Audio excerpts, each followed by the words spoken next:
Happy Monday, my fellow patriots out there. Hey, quick question. How do you know when you're stuck with a candidate?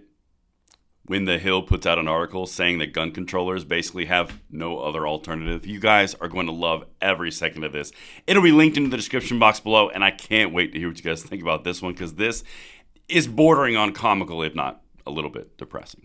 Of course, make sure you like the video, subscribe to the channel, and turn the notification bell on. We are distributing freedom twice daily on this channel, and we would love to have you along for the ride. And the article that we're going to cover today, here it is. Again, it's linked. Gun safety groups back Biden in 2024 with no other alternative. Now let's take a look at how this article is actually being rated by Ground News, our app that shows you what the media is up to, who owns it, who wrote it, and where it came from, and which bias it's showing. Now, as I mentioned, here's the article that we covered. Gun safety groups back Biden in 2024 with no other alternative. It's just as embarrassing when you read it here. High factuality from The Hill, and they rate it as center ranking.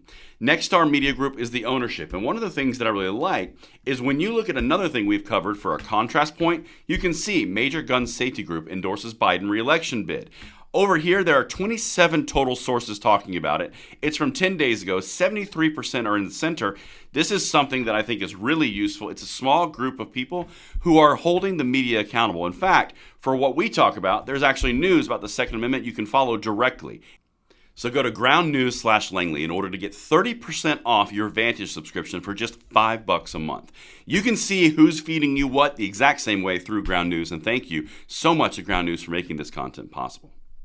All right, so now I am so excited because anytime that a gun control group says we have no other alternative and Biden, well, you're the best horse we got, it's going to be a great day. Check this out.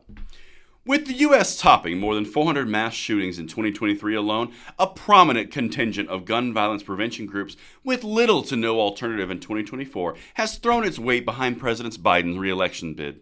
Some of those same advocates, however, maintain they want to see more out of the administration on the matter, even though they acknowledge he's the only viable candidate for them when it comes to efforts to curb gun violence. You realize what these gun control groups just said? Giffords.org, Everytown for Gun Safety, all of them. I mean, he's the best we got, so we might as well throw support behind him. Literally, you could not have a more backhanded support statement. Meanwhile, Gavin Newsom's over here in the mirror messing with his hair gel, being like, guys, what? Come on. I'm right here. You cannot make this up. But let's continue, because there's other things that I found extremely fascinating in this piece from The Hill.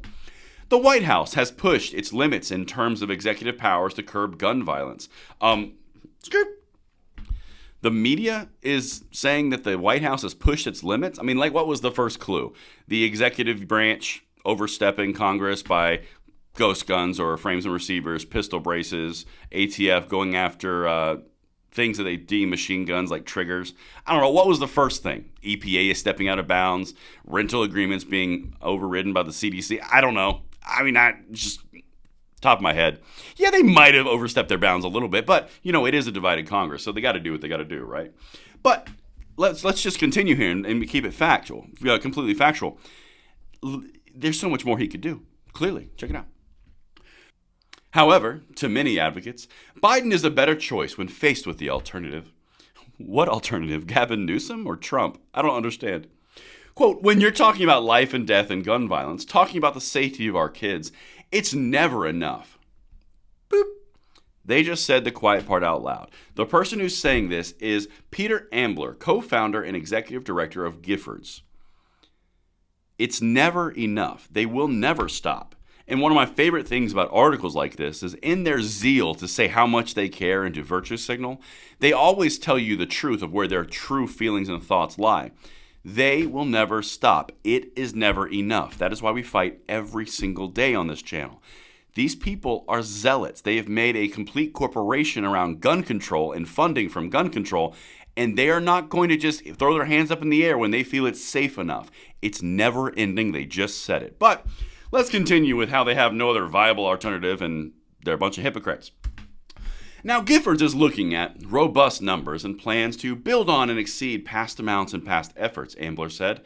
In 2020, the group spent over $7.5 million, and Everytown for Gun Safety spent $55 million in 2020. Interesting how that dark money and money is evil and the gun lobby owns Congress doesn't really apply to $60 million going towards the Biden administration. Nobody? Nothing? Okay, well, at least he's the least possibly bad, viable alternative.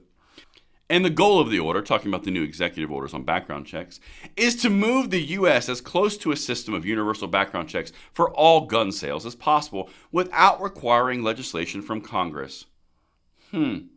Without requiring legislation from Congress. So utilizing the executive branch and the bureaucracies to make up law whole cloth by redefining terms in order to achieve a different means of congressionally passed legislation.